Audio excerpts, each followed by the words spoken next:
Senator Burr. Thank you, Mr. Chairman. Commissioner, welcome. I think we all share your understanding that you need the numbers of individuals working at the IRS. I want to explore in my time whether those individuals have the qualities to work at the IRS. And this really goes back to the Inspector General's report that between 2010 and 2013, the IRS hired 7,000 former employees, of which 824, or 11%, had prior substantiated employment issues, meaning they'd been let go by the IRS. 141 had a prior tax issue, including 5 who were found to willfully fail to file their tax returns, which requires automatic termination under employment under Sections 1203 of the 1998 IRS restructuring reform. The Inspector General then took a sample of 50 of those 824 and found this. Other types of prior misconduct include unauthorized access of taxpayer accounts, 11 employees, fraud, 4 employees, falsification of documents, 17 employees, threats, sexual harassment, and criminal misconduct, 5 employees. Now, that is a sample of 50 of the 824 and what they were let go by the IRS for. And these are all people that were then hired back by the IRS. Let me just ask you simply, what do I say to a North Carolinian that asks me how can they have a practice like this when the private sector would never think of hiring somebody with a prior employment track record like that? You can tell your constituents that's not going to happen again. Basically, what we're talking about is when we hire seasonal and temporary employees, we hire 8,000 to 10,000 a year to staff filing season.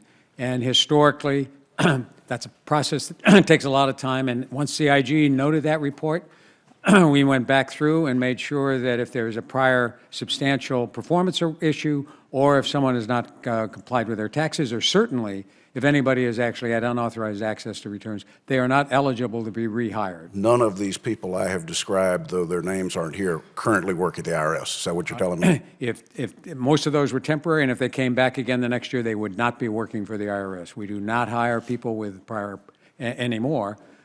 Most of that report was before I got here. We do not hire people with prior performance issues. We do not hire people who certainly, as I say, abused any taxpayer record. Well, let me go to a quote in the Inspector General's report where the IRS stated that during the process of evaluating qualifications of applicants prior IRS conduct and performance issues do not play a significant role in deciding the candidates who are best qualified for hiring.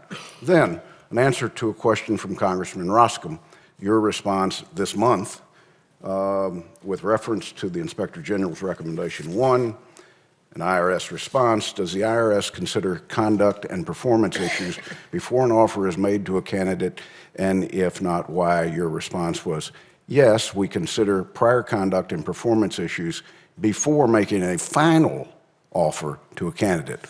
Now, I interpret the response to the IG to mean that we don't take into account when deciding who we're going to interview their prior work experience with us. Your answer, I take that we go through a lengthy process, we narrow it down, but before we offer them a job, we will look at their prior. Explain for me if that. We get applications in, and at that point, we don't know who they are. They may or may not be there. Before we make an offer to anyone, our process now is... Before you make an offer, do you interview before you look at their prior experience at the IRS? That I don't know for sure. All I can tell you is they won't get a final offer. One of the individuals out of the 50 that were sampled, in their employment record at the IRS, it stated this: do not rehire. And they won't get rehired again. Well, they got rehired with that in their record. That was under the old process, and that won't happen again. So share with me what you've done to make sure that doesn't happen, and share with me and the committee, if you will, how have you changed the personnel who make up your hiring process? Who lost their job over this? Anybody? The people who actually, at that point in time, were following whatever the IRS rules at that point in time are, Those people are operating under a different set of rules and regulations, which they understand. If people do not file those rules, they're subject to personnel actions. I have no indication that anybody working for the IRS has not followed the updated procedures, and they understand that if they don't follow the procedures, we dismiss a reasonable number of people every year for not following our employment procedures or our operational procedures. And I'd be happy to share that data with you. I thank you for that answer, and I wish you would share the data, and I wish you would share the procedures that are written that have changed. I would be delighted to do that. Thank you, Mr. Commissioner. Thank you, Mr. Chairman.